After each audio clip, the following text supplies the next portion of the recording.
Na mô tassa bhagavato arahato samma sambuddhassa.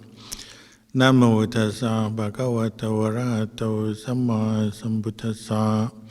Na mô tassa bhagavato arahato samma sambuddhassa.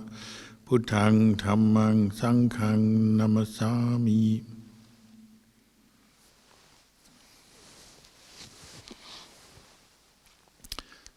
Blessings.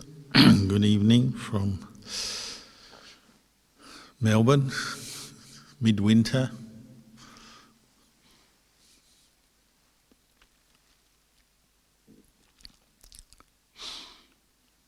Sometimes I remember that the words of one of my friends, a monk who lives in a very cold place, because here our winters can be quite cold. And he said the trick for living in a cold climate is to learn not to react with tension or to tense yourself physically when the weather is cold, but to relax into it. So he said when you live in a cold climate, you learn that if you're always tense, the body is not comfortable, and it affects your state of mind as well. You feel easily stressed, you feel drained, you feel tired easily, mentally tired from the tension. Whereas when you relax, you accept the cold temperature, you consciously relax your muscles, the muscles around your body, you find you can cope with the cold a little bit better. It won't change the temperature, but physically and mentally you start to feel better, even in the midst of cold air or cold temperature. I think that principle applies to many things in life. We encounter different obstacles and unpleasant situations, unpleasant physical challenges of, say, our human body that's not always experiencing pleasure, or the unpleasantness of the world, things other people say or do around us, or when things don't go to our liking. We tend to react by tensing up, physically and mentally. We react with tension. Tension is like an expression of our discontent. If it's physical, then we're kind of resisting something. So like if you're resisting cold air, you feel it's unpleasant, you don't like it, so you physically tense up. It's a form of resisting. Say, I don't want this, get rid of this, push it away. We do that mentally as well. Mentally we resist things. But if you start observing yourself, particularly as you meditate more and become more mindful and observe, you see that this resistance and dislike is a form of attachment, or leads to attachment. And it tends to make that experience worse. Whatever it is you're experiencing, it becomes worse because of your reaction. It's hard to sustain. The actual mental state of aversion, tension, frustration, discontent, dislike, it's hard to endure, hard to keep up. Tires us out.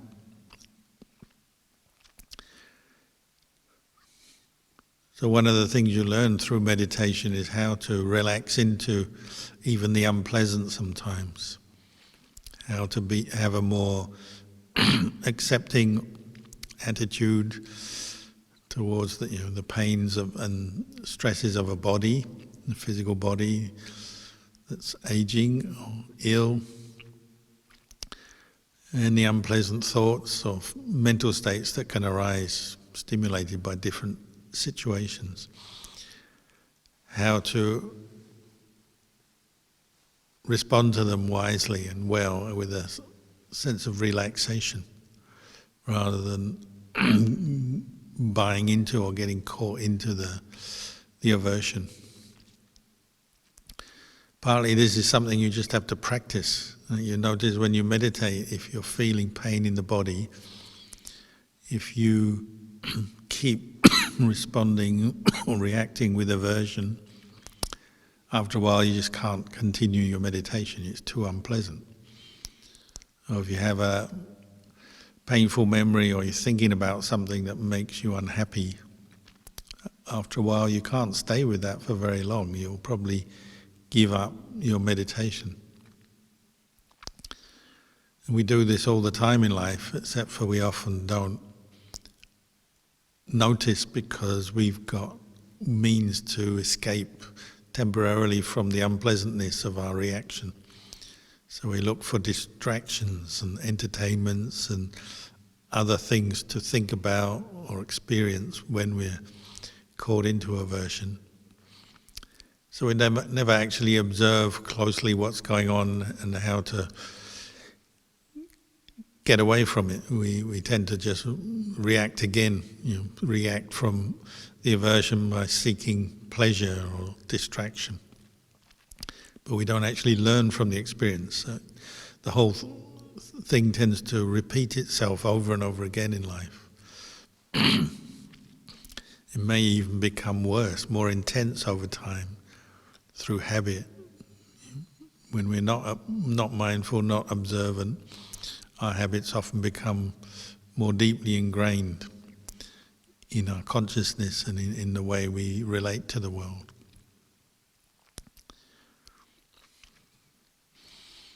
I've always found it a useful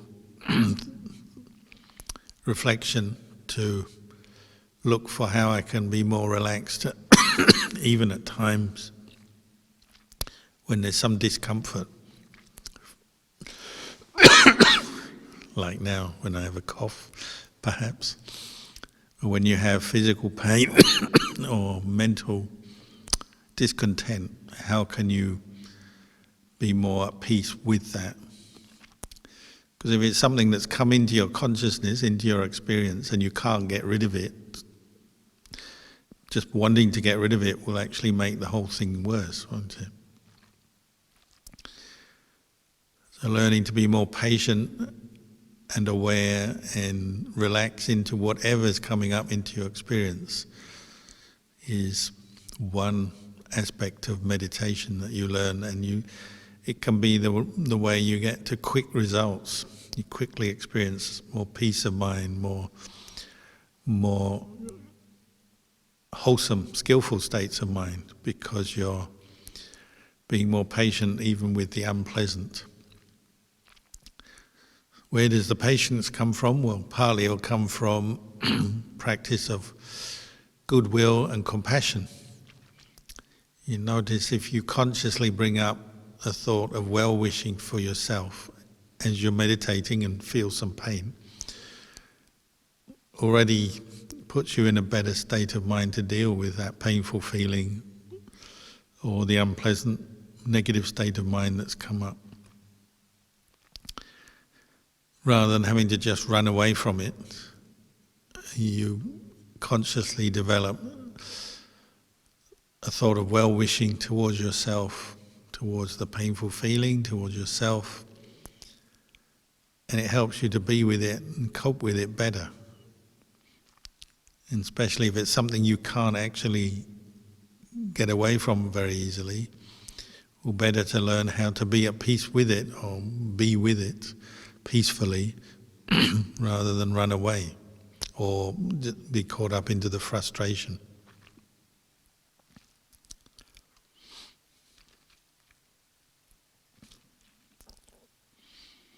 I seem to remember in the Chinese language, somebody was once teaching me the alphabet or the different symbols for sounds and words, and the word patience in Mandarin is the symbol actually originates from a picture of a human heart with a needle pointing or pressing down on it. And that's what patience is really all about, isn't it? If you're experiencing something that is difficult to be with, you need to have patience in order to get through that experience. It doesn't just mean blindly or without awareness, just gritting your teeth and being with something unpleasant. It also means keeping your mind in that relaxed state of mind where you can observe what's going on and your mind is still in a skillful state even if you're experiencing something painful. So in Buddhism, patience or khanti is a very wholesome, skillful quality of mind. It's not meaning just enduring with aversion and keeping your mouth shut because something bad is happening or you're experiencing something bad. It actually means consciously relaxing with awareness into that, whatever that experience is, and keeping a wholesome state of mind as you have to bear with something that is difficult to bear with. The physical pressure, the mental pressures of life.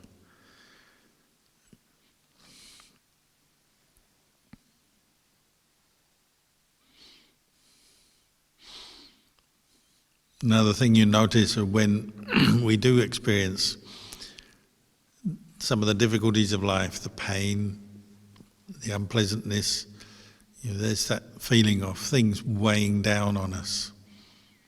You say you're just sitting, meditating, and you have some pain in your leg or your back. Over time, even though there's nobody doing anything to you, it's just a physical feeling, a sensation coming up. It almost feels like something is dragging you down, physically and mentally, kind of pulling you down. You notice if you're meditating on your own, it's very tempting when you have a lot of pain just to lie down, to give up the meditation and lie down. Say if you're in somewhere where there's a bed or a soft floor or something, you might actually physically lie down because you feel the pressure of your physical discomfort and pain. And sometimes mentally that happens as well, isn't it? You feel the pressure of the burdens of your thoughts, your problems, your life problems, relationship problems, family problems, money problems, the problems of the world. They seem to actually pressure us and physically push us down. It's almost like painful, unpleasant experiences have their own kind of gravitational pull. And you feel this sink, we say, don't we? We feel that sinking feeling. Mentally we sink down, physically we reflect that sometimes and physically sink down. When you're tired or worn out and you sit down in a chair, you just sink into the chair. It's like the chair suddenly opens up and swallows you up, or it's like the chair has glue, or your bed has glue. When you're feeling really stressed, you might lie down, then you feel like you can't get up again. So all of these are just examples of the pressures and the tensions of unpleasant experiences, which are often just part of daily life. Sometimes it's good when you meditate just to accept that you're not always going to get what you want in life. You might even say that's wisdom in Buddhism, understanding you don't get every desire, every wish fulfilled in your life. You get some, and you can control things and achieve things and gain things that you want to some extent, but you never get everything you want. And when you realize that, you come to accept that, then your mind, again, this is a cause for your mind to relax a bit, even in the times when you're not getting what you want and you're getting what you don't want. We know the Buddha himself was brought up in a family that was very wealthy, well-to-do, powerful, influential in northern India at that time. So he had the best opportunities, the best things that society could provide at that time. He had the status, the wealth, the influence, and the potential for becoming the ruler of the kingdom, that area that he was in. And yet his wisdom was so sharp, and he was so observant. He said that even if you have all that success in the things that the world can give you, life can give you, all the good things, it's still intertwined with dukkha, or suffering. You'll never quite escape from that, because even with all the wealth and power and good things that life has to give you, there's still aging, sickness and death. Things are still impermanent. No particular pleasure or happiness that you can achieve or gain in this world will last forever. Things are impermanent. He noticed that. He was observant. No doubt he practiced meditation from a young age, but still perhaps the leading faculty for the Buddha was wisdom faculties, just using his intelligence to observe and understand things. And he noticed, even with the best that the world has to offer, the best food, the best accommodation, the best clothes, the best friends, the best things that India had to offer him at that time, these little moments of discontent and experiences of pain came into his mind, into his life. The pressures of life must have got to him. And he said that's what led him to pursue the spiritual life, the holy life, shave his head, become a monk, because he wanted to find the higher happiness, a deeper, more profound happiness, where he could really get beyond these pressures and the pain and discomfort of the world that kept reoccurring for him. So that led him out to learn meditation with the leading meditation teachers and masters of the day. And he started to experience some of the inner happiness that comes when you turn your attention inwards to train the mind, to let go of some of the cravings and attachments that cause us so much mental suffering and make the physical suffering of a human body hard to bear too. You'll notice when your mind is in a good state, a skillful state, say when you're particularly mindful and reflective or observant, even when you do experience pain or illness or discomfort in your body, you can cope with it, you can be with it, endure it. Maybe quite a lot of pain as well. But as soon as your mind is caught up into greed, anger, delusion, what we call mental defilement, it loses its ability to endure pain, to reflect on pain. The mind becomes agitated. And with agitation and discontent, we can't understand things very well, can't be at peace with things very well.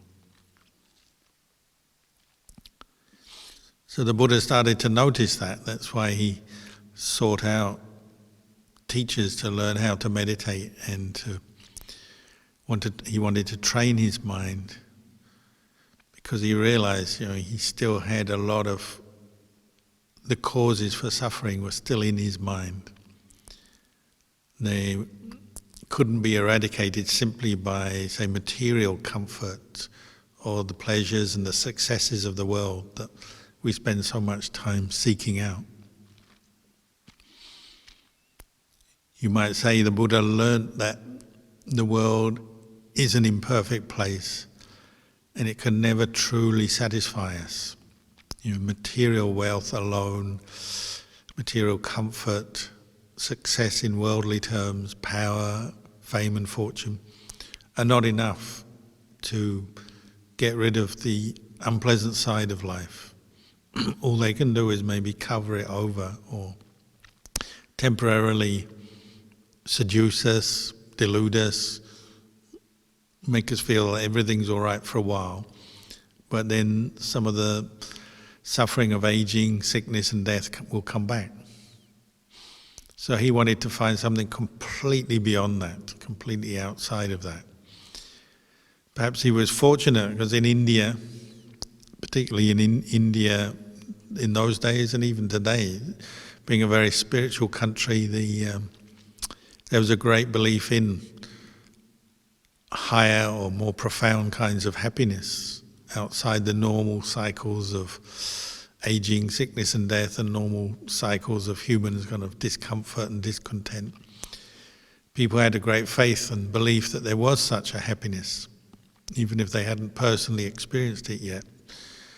They had that faith, and the Buddha had that faith as well. And to practice the Dhamma and practice Buddhism, you have to have some level of faith or belief that it's worthwhile, that there is a way out, a way to liberation.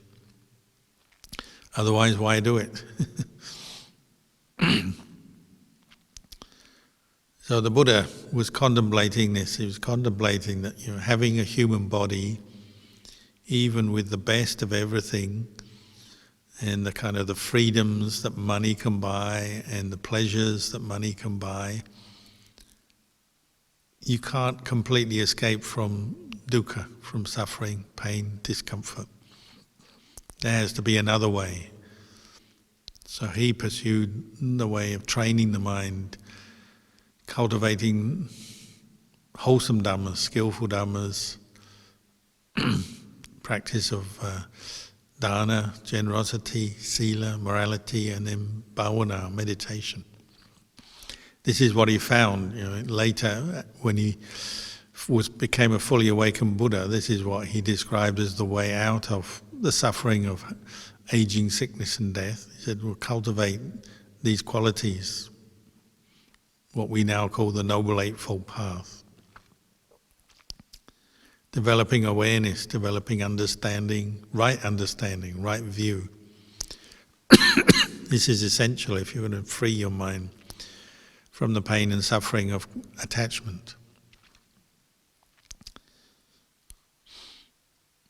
But to start with, he wasn't enlightened either. The Buddha had a great wish to find the truth, to find the way out of suffering, the suffering of normal human existence. But he couldn't yet be sure what that way was. He had to find it through his practice. So he used his faith and his energy to practice and to keep practicing. So as we know, the Buddha practiced for about 6 years till he was finally awakened. And what did he awaken to? He awakened to the Four Noble Truths till he fully understood what is suffering, what is its nature, what is its cause, and what is the way of practice leading to the end of suffering. What is, he realized, the end of suffering, a state of mind where he's completely separated his mind from the suffering of aging, sickness and death. In Buddhism we call this wisdom, the highest wisdom, knowledge of the unconditioned, that which is beyond suffering. And the Buddha's great gift was to bring that back for the rest of us to practice, to learn and practice following him. Well, you notice the Buddha, he really taught us, encouraged us to practice, to develop true knowledge from our own experience, not just from recitation of teachings, remembering the teachings, or from theorizing about the teachings. He was actually giving us a means to know directly for ourselves, to observe and know directly from our own experience, and that's what he encouraged.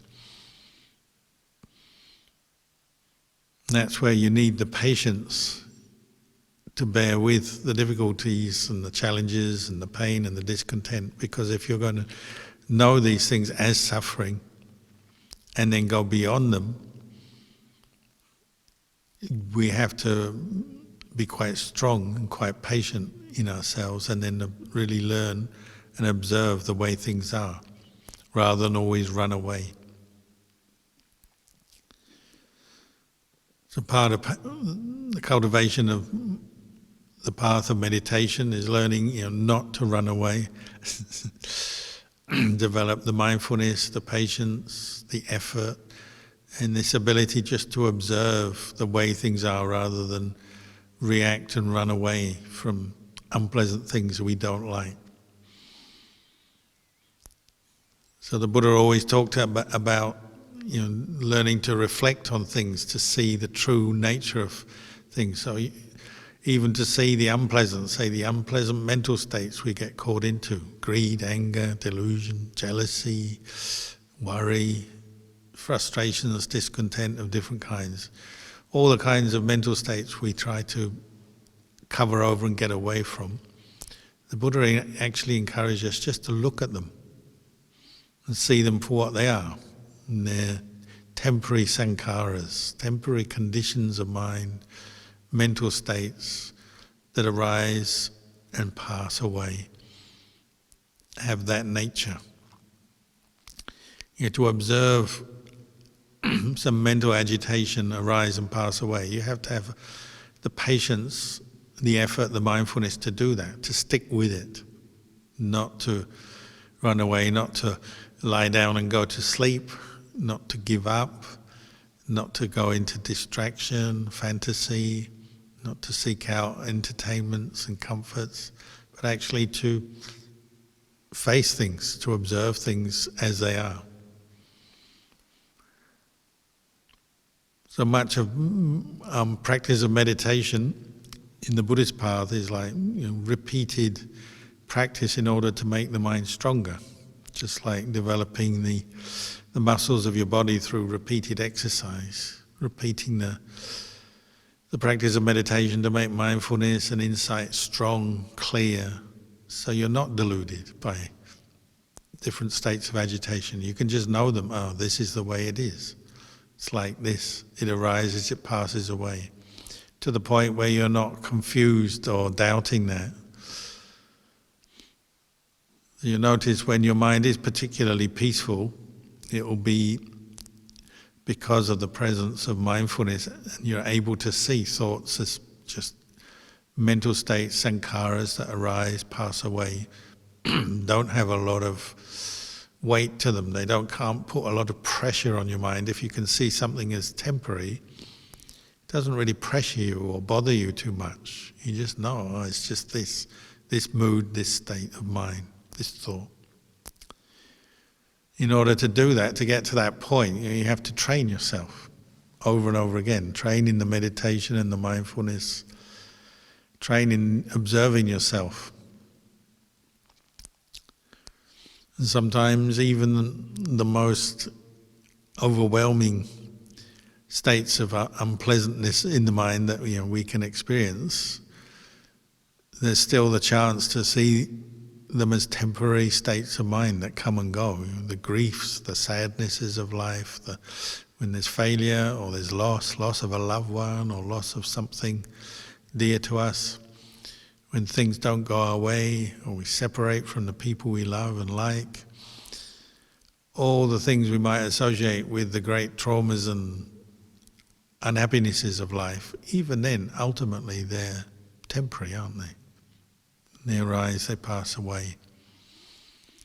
The more we can see that, the wiser we become, the more chance we have to free the mind from its delusions and attachments, and then the whole experiences of stress and trauma and unhappiness will become less. The mind will feel more unburdened by experience. Even the experience of aging, sickness, and ultimately death don't have to burden the mind. In the time of the Buddha, they said, when the Buddha came to pass away, the arahants didn't cry. They loved and respected the Buddha as their teacher, but they knew that the human body has to pass through aging, sickness and death. had no doubt about that. So they didn't cry, they just knew that it's just nature, isn't it? Nature that somebody gets old, even the Buddha gets old and has to die. And there's nothing you can do about it, it's just the way it is. If somebody has right view and sees the impermanent nature of body and mind, then they just know this is the way it has to be. Somebody who hadn't developed that insight would be crying even if the Buddha was passing away. You might have faith in the Buddha as an enlightened teacher, but if you still have your own attachment to your own body and mind and your own sense of self, if you're losing your teacher, you'll feel the loss. It will maybe bring tears to your eyes. So they say the unenlightened monks cried when the Buddha passed away because they still had attachment to him as their teacher.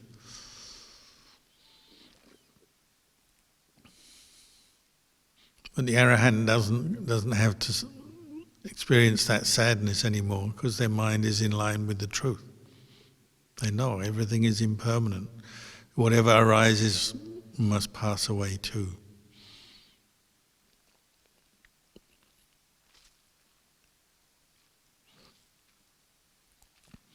In the end, you might say that it's dukkha, or the pain, the discomforts of life, that ultimately bring enlightenment to any individual. You learn from the dukkha.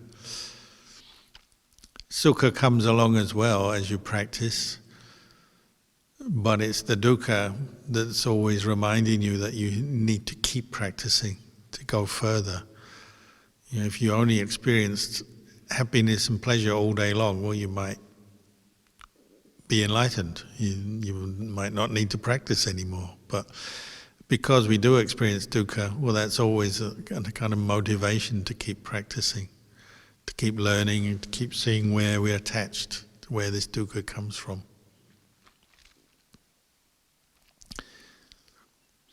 You might say it's the highest compassion, isn't it? To contemplate dukkha, bring your mind to observe dukkha arising, passing away, to understand it and let go. The easy way is not always the wisest or most compassionate way. The easy way is to just follow trains of thought, get caught into moods and attachments, follow craving, distract ourselves, to sleep, eat and be merry, as it were. That's the easy way, but then it doesn't lead to freedom from attachment. And the world knows this. We know that the way of eating, sleeping, being merry doesn't lead to ultimate peace and happiness.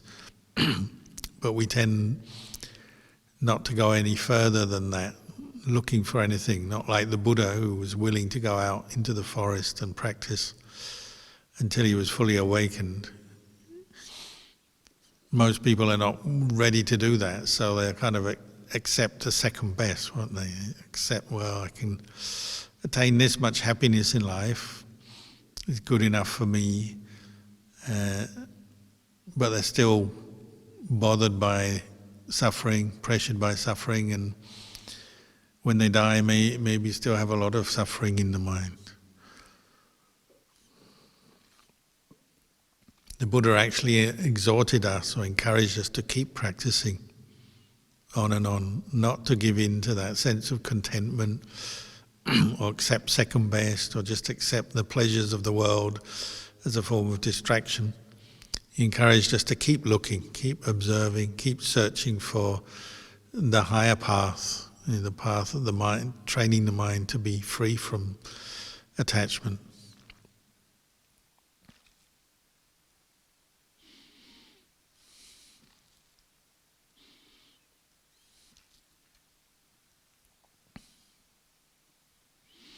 So don't give up just because you find there's some difficulty or pressure in your practice.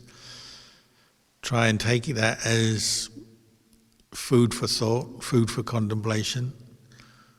It's the suffering that will usually give us insight when we treat it properly. If we treat suffering with right view, then it becomes food for insight.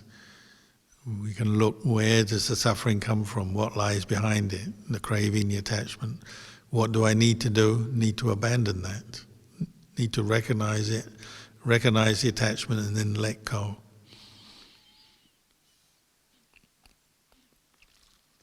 But don't just give in to the suffering and seek out distraction all the time. And that's the way of the world, and we're used to that. We know that way already, we've done it hundreds of millions of times before. See if you can raise your mind up to a higher level, following the Buddha. Try and treat your discomforts and pains and sufferings and unhappiness when it comes up as a place to learn from. That's where you can really gain some freedom, insight. Learn from the suffering.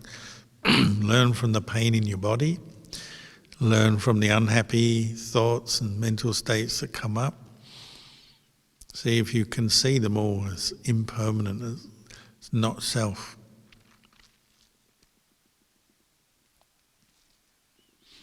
So I'll leave you with those reflections tonight, and afterwards there may be some questions we can answer for you.